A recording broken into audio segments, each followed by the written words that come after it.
Very soon, the UK will be finding out which political party will be running the country, and everyone wants to know about the election. I have interviewed 3 MP candidates for the Reigate and Bansard Council, along with a communications manager for the Reigate Labour Party, on why their party should be chosen and their general views on the election. Stay tuned.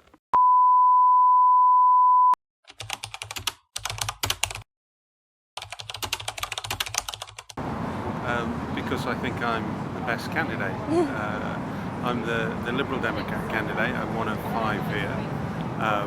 The previous MP, who's now retired, was a Conservative, but the Conservative record for the last 5 years has been atrocious, I think, and it's time for a change, and I'm the best candidate here to do that. I think I have a good experience of how government and parliament works together. I think I've got the right principles and the right values, and I hope as many people as possible will support me. Well, I would say for 2 reasons. Firstly, because I believe that we need more than the other parties are offering. We need a fairer future. That means to properly deal with issues of climate change and also properly deal with issues of justice, the housing emergency, the climate emergency, the cost of living crisis in this election. And secondly, because we are the main opposition now to the Conservatives in this area on the local council, so it is possible for us to win here.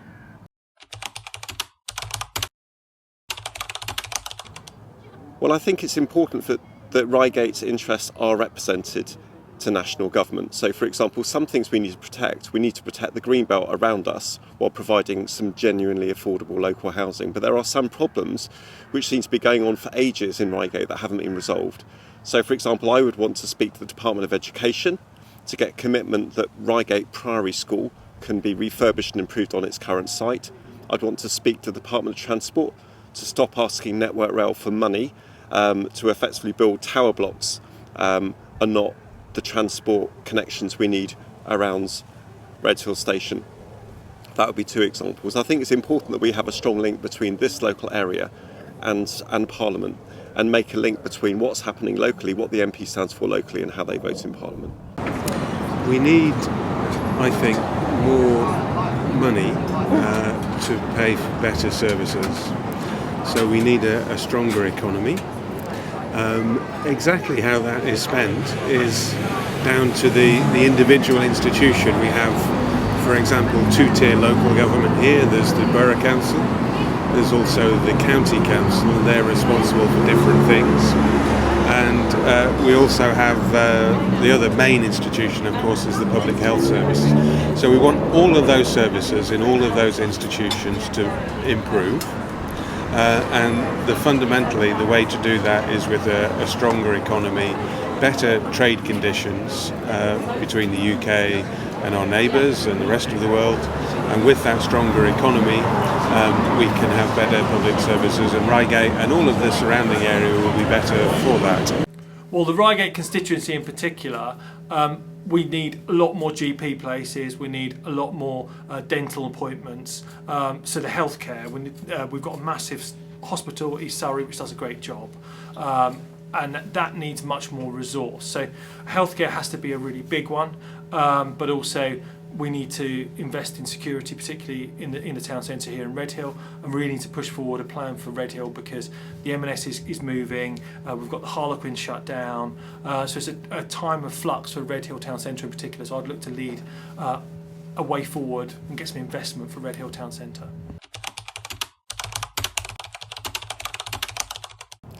Yeah, so there are 650 constituencies or around that across the country. In each area, anyone who's entitled to vote can choose to vote on that day, and simply the person who gets the most votes in any area is elected as the MP. And then the party with the most MPs has the first opportunity to form a government. Yeah, of course. So today's the 3rd of July and tomorrow is the 4th of July, which is the day of the general election in the UK. So tomorrow everybody will come to the polling stations and they'll cast their vote. So here in Reigate there are four main parties. So there is the current Conservative Party, who has the current MP, there is the Labour Party, there are the Liberal Democrats, and there are the Greens, and then there's also actually the Reform Party this year as well. So tomorrow you'll come, you'll bring your ID, you'll already have registered to vote. You'll go to your local polling station, which is written on your ID card, and you will go into the booth on your own and you'll cross a vote. That will then come to later on in the day when the polls close at 10 o'clock. That will come to Redhill, to the leisure centre, where it will be counted, and then whoever has the most votes will win the MP seat for this area.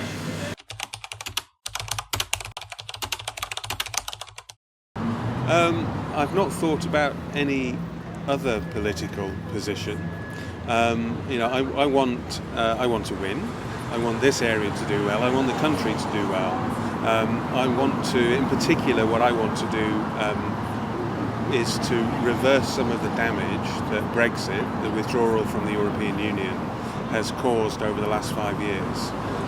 When I talked about the economy before, the economy is weaker because of Brexit. And essentially I want to fix that. I want the economy to be strong again so we can pay for other things. At the moment, not enough MPs want the economy to be stronger. So if I were to win, my task would be to persuade others who might agree with me to come on board and to build an alliance, to build a coalition across parties for reversing some of the Brexit damage. That will be maybe some Conservatives, maybe some Labour members, other Liberal Democrats, maybe some Greens even. But the more people we can get on board with this mission of fixing Brexit, ultimately, the better for this area and the better for the country. At the end of the day, my aim is to do whatever I can that makes the most difference to be a force for change. And I think politics is a real blocker for change in the UK at the moment, for positive change, but it also can be a really positive enabler. So I would love to be an MP, but I would say whatever I do in politics, I would always put that as my priority. So it's not about personal ambition. I kind of see this as a means to an end rather than the end in itself.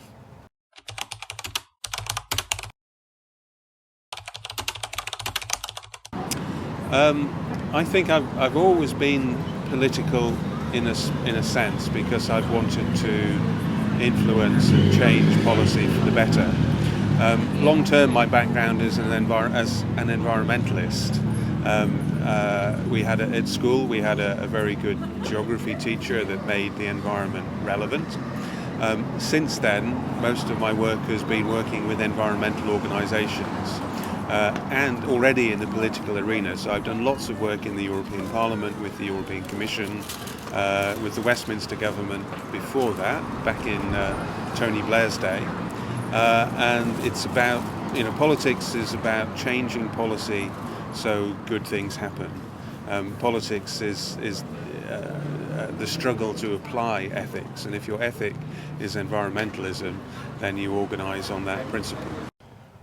Well, I was working in Bangladesh up until 2005, and in 2004 I lived through a 1 in 10 year monsoon.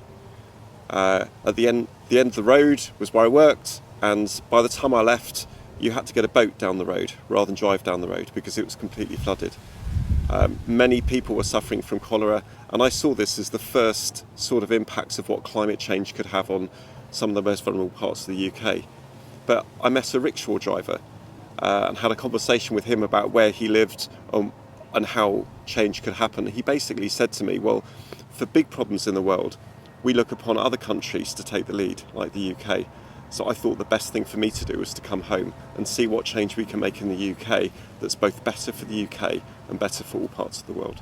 So I think I was about your age when I got into politics. So I was in my first year of sixth form, and it was the 1997 election. My local MP was a Labour MP in Exeter called Ben Bradshaw, who I was really passionate about. So I decided to get involved and started leafleting for him and supporting his campaign. And ever since then, I've been working with the Labour Party on different campaigns across the country. Well, the Liberal in Liberal Democrats is about freedom. Democrats is obviously democracy. So with the freedom part, we want everyone, every individual, each person, to live their life to the best of the possibilities that exist, to the best of their ability, with the least possible restraint, on one important condition, that in doing so, they don't stop anyone else from doing the same thing. There's another two parts that are particular to our party that are important here. One I've already mentioned, environmentalism, and the other is internationalism. Britain alone can't do its best unless it cooperates with other countries around the world. On climate change, perhaps that's obvious because that's a global problem. But on other issues, in order to get the best out of things for us, we have to cooperate in an integrated way with neighbouring countries, and that's what Europe is all about. So the Green Party is about social justice and climate and the environment, and to do both of those differently. But it feels like in current politics, money rules and money comes first. And some parties want to join money up with social issues or with environmental issues. But what we need to do is to refocus our priorities to the future, about a future that gives us the social justice we all need with environmental limits which we need to respect. And that means we need to rework politics and rework economics. Politics is essentially a team sport. The Parliament and government and all of those things are essentially too big for one person to survive on their own. So you have to play as part of a team to be effective. That team has to have an identity, a logo, a brand, and so on, a set of values that we work to or play by. So in most cases, when candidates present themselves to voters in a given race, a given ward or constituency, usually it's with a team badge on, and when people see the voting paper, it will have my name on, the name of my party, the logo of my party, as well as the same elements for the other candidates. For two reasons. Firstly, because we can be elected, and I think that in this area, I've had 14 years experience on the local council, so hopefully we've got a degree of trust in people already. And also because I think there needs to be that voice for change, that honest voice for change in Parliament. It feels like we're going to have a large Labour majority in the next government, and they may even be forces like Nigel Farage or more far-right forces trying to pull Labour in one direction. I think it's important that people in Parliament are holding Labour to account and trying to ask them to do more than what's in their manifesto and to make things better. My views on the current election. Well, I think it's on the one side we've had a Labour Party that's been really professional. We haven't promised the earth because the situation we face is a difficult situation, but we have got our 6 starting points for making public services a lot better and getting the economy growing, most importantly. So I think we've shown a really professional way that we're going to run the country, whereas I think on the other side, this election campaign has been something of it's shown the holes in the Conservatives' operation in terms of leaving D-Day early, in terms of the betting scandal, in terms of their general disorganisation. So I think in terms of how the election's panned out, I think the Labour's run a really professional election. It shows how we govern the country. On this election, it's a little bit predictable now. Historians will probably look back on it and say it's been an historic election. Assuming Labour win, on the current expectations, they might win with the biggest majority ever in the 100-year or so history of the Labour Party. So that's a very big swing from a clear win by Conservatives 5 years ago to a clear win by Labour this time. Also, it's a big moment, I think, because it's the end of an era of Conservative incompetence and in some cases corruption.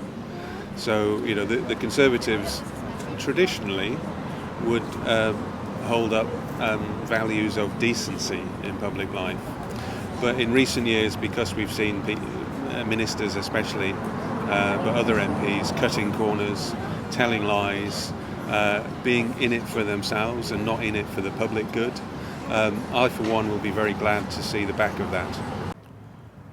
This coming election is the first election in the last few years where it's hard to predict what the result is going to be in detail, but I think it's going to be an election where the Labour Party gets a large majority in Parliament. But the other thing that's clear is that the overall vote for the two main parties, Labour and Conservatives, is possibly at the lowest it's ever been. That tells me that people want more than they're being offered, and it feels like often that politics has been reduced to sound bites on TV. And what I think we need to do is get more people to be confident that everyone can be involved in politics rather than it being the politicians and the voters. I think we need to get change happening across our society, more people confident that politics isn't something they do just once every 5 years.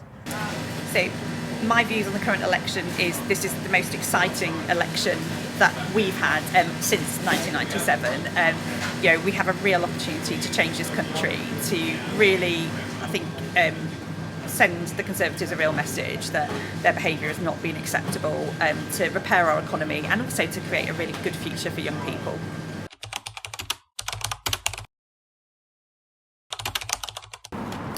We want to maintain, so we want to increase funding across the education sector at all levels. Schools and colleges have been starved of cash recently. In some cases, buildings are falling down and there's not the money to repair them. So we want the education system to be rejuvenated, with properly resourced, so that young people learn to the best of their abilities through the education system. The other thing in particular for young people is a change in the voting system itself. One more thing is to change the voting system itself so that people can vote from the age of 16 and not from the age of 18 as it is at present. And we think that change will make politics more interesting and more engaging to young people.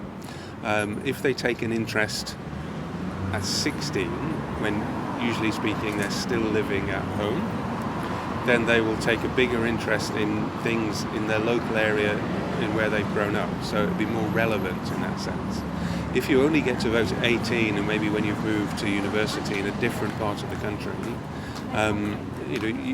young people tend to be having more fun there or distracted by other things, and they're not as familiar with the place that they live in as they would have been if they were voting from 2 years earlier. So that change is not just fairer for young people, it makes politics itself more relevant. Yeah, absolutely. So one of our key policies will be to increase the minimum wage. So currently, young people between 18 and 21 get a lower level of minimum wage to those people over 21. So people between 18 and 21 will get that minimum wage. So we've got a bit of parity along that. We have really great policies around developing new housing. So whilst that may not impact you directly now, there's a real issue around enough places for young people to live. The cost of living for young people coming out of university is astronomical. So our manifesto, again, will help to reduce that cost of living, provide better housing, and also create jobs, right? That's what ultimately everybody wants when they come out of education. So we've got a really strong plan to create new green jobs across the whole of the UK. I think our policies should improve the lives of all people. We want to make sure that our economy is something that improves people's quality of life, not just how much they earn. So in terms of that, I think what we need to do is to invest in our public services, and good public services will be better for young people, better for people in the middle of their life, and better for older people too. Specifically in terms of young people, we would invest in councils so that youth provision is improved. I think that there currently is a mental health crisis in the UK, and one of the things I would like to see happen is proper funding for mental health. Currently, if you're looking for to be diagnosed on the neurodivergent pathway, ND pathway in Surrey, the Surrey Mental Health has basically shut the front door and stopped any young people more going forward for treatment. That has to stop. We need to make sure that people do have access to the support, both physical health and mental health. Thank you for watching this video brought to you by HSC Productions. Until next time.